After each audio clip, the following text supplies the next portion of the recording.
Here's something I've learned after years in the warehouse business. Most of the chaos people blame on employees, equipment, or bad luck actually starts with broken systems. Whether you're running your own building or outsourcing to a 3PL, everything boils down to six key warehouse functions. Nail these six, and your operation runs smoother, safer, and more profitable.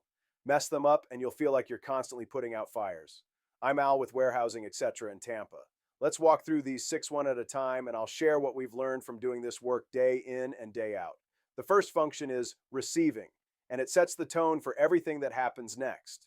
When freight arrives, we verify that what's delivered matches the paperwork, counts, SKUs, and item descriptions. If something doesn't line up, we flag it right away.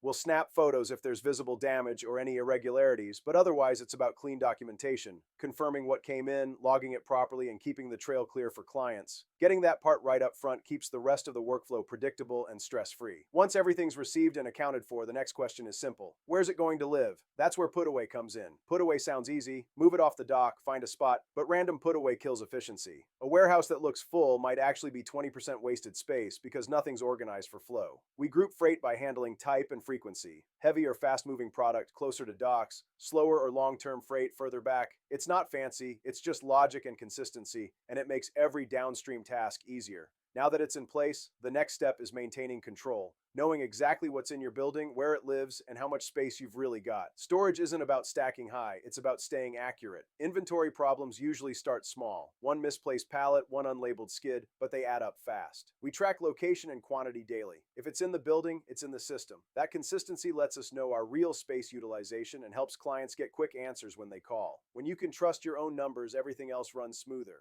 Okay, we've received it, stored it, and logged it correctly. Now it's time to move product out, and that's where the pace picks up. Picking is where accuracy meets efficiency. Even small mistakes here can ripple through the whole process. Short ships, wrong SKUs, wasted time. We use structured pick sheets or digital lists to stay organized and verify counts as we go. It's not about speed for speed's sake, it's about smooth, repeatable accuracy. When you build that kind of rhythm, the whole warehouse runs calmer. Once it's picked and ready, the focus shifts to presentation, how it's packed, secured, and prepared to leave the building. Packing is your last real chance to protect both the product and the reputation that goes with it. We see freight come in all the time that was poorly wrapped or labeled and needed rework before it could move forward. Our approach is simple. Wrap clean, stack tight, and label clear. It doesn't take long, but it's what separates average warehouses from reliable ones. And now we're down to the final step, the moment that ties it all together. Shipping is the finish line, and it only goes smoothly when the rest of the process is dialed in. This stage is all about coordination, matching the paperwork, counts, and timing with the carrier. Before a truck leaves, we double-check every load against the documentation. If there's any damage, we photo and report it immediately. That's how we keep clients and carriers aligned and prevent surprises down the road. So quick recap: receiving, put away, storage, picking, packing, and shipping. Those six steps are the backbone of every warehouse, no matter how big or small. You don't need a $1,000,000 system. You just need structure, clear documentation, and accountability at each stage. If you found this helpful, follow Warehousing, etc. for more warehouse